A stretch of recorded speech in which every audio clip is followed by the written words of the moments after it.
كثيرة الأبحاث الأكاديمية المتعلقة بفهم طبيعة البروتينات في أجسامنا وتركيبها بشكل عام، لكن ما سنتعرف عليه اليوم من أحد مخابر جامعة ياغلونيا هنا في كراكوف هو كيفية تصميم بروتينات في أوساط غير حية من الصفر للقيام بذات الأبحاث عليها. سنتعرف على كامل العملية الآن مع إيان. Hello Ian. Hi. How are you? Good. إيان، هل يمكن أن تخبرنا لماذا تحتاجون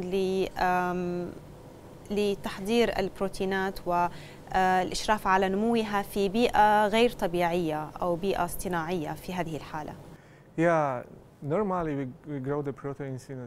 عادة ننمي البروتينات ضمن الخلايا عبر إدخال شفرات الجينات في الخلايا وتنميتها، ومن ثم عزل البروتينات داخلها. لكن هذا ليس ممكنا في كل الحالات، لأن بعض البروتينات سامة لتلك الخلايا، والأهم أنه باستخدام معدات كهذه بدلا من الخلايا البكتيرية يمكننا إنتاج حموض أمينية غير طبيعية، ونعطي البروتينات وظائف جديدة كليا، من أهمها استخدام البروتينات كعقاقير.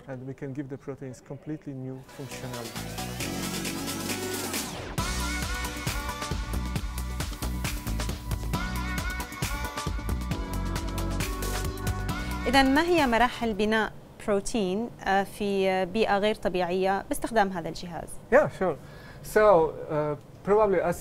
كما تعلمين، ربما كل البروتينات تنمو في كتل أساسية تسمى حموض أمينية، والبروتينات تشكل جزءا كبيرا منها.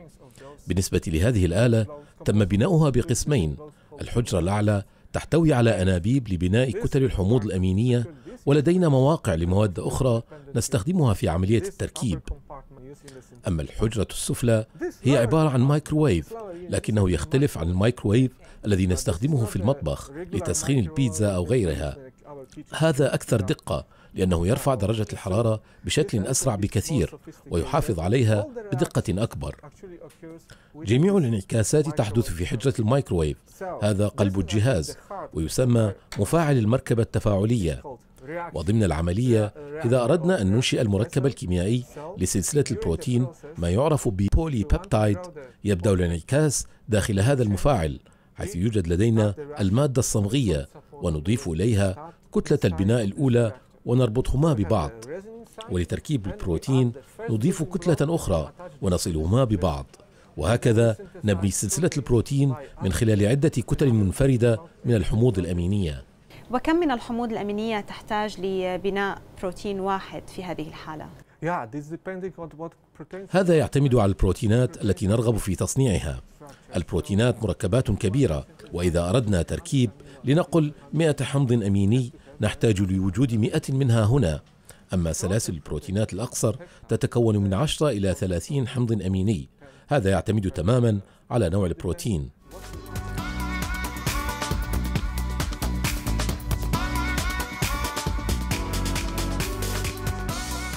بالعودة للعملية، هذه السلاسل البروتينية لا تتفاعل تلقائيا بل تحتاج لتفعيل، لذلك نحتاج لمواد كيميائية لتفعيل الحموض الأمينية، وبعدها يمكن ربطها سوية، وهذه المواد تلعب دور الصمغ لربط الحموض الأمينية وبناء الكتل، وهكذا نكرر العملية ذاتها حتى نحصل على التسلسل المطلوب بحسب البروتين الذي نركبه.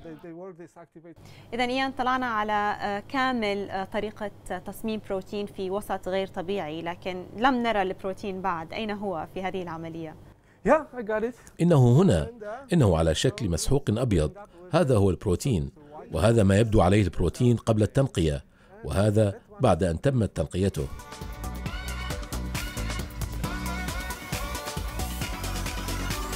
لكن كيف يختلف هذا البروتين عن البروتينات الموجودة في أجسامنا؟ إذا قمنا بتركيب البروتينات للاستخدامات العملية نحصل على ذات البروتين الموجود في أجسامنا. الكثير من الهرمونات في أجسامنا تتطابق مع تلك التي تستخدم في أنواع علاج معينة، ويتم إنتاجها بالعملية الكيميائية، وكذلك بإمكاننا إنتاج بعض الطفرات المثيرة للاهتمام.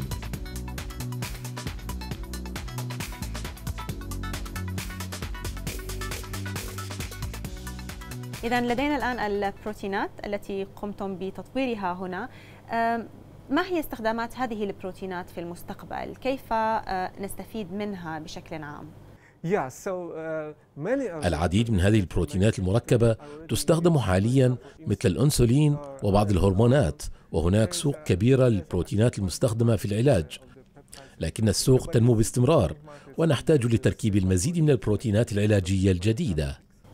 Thank you so much, Ian. Thanks for your time and the experiment as well.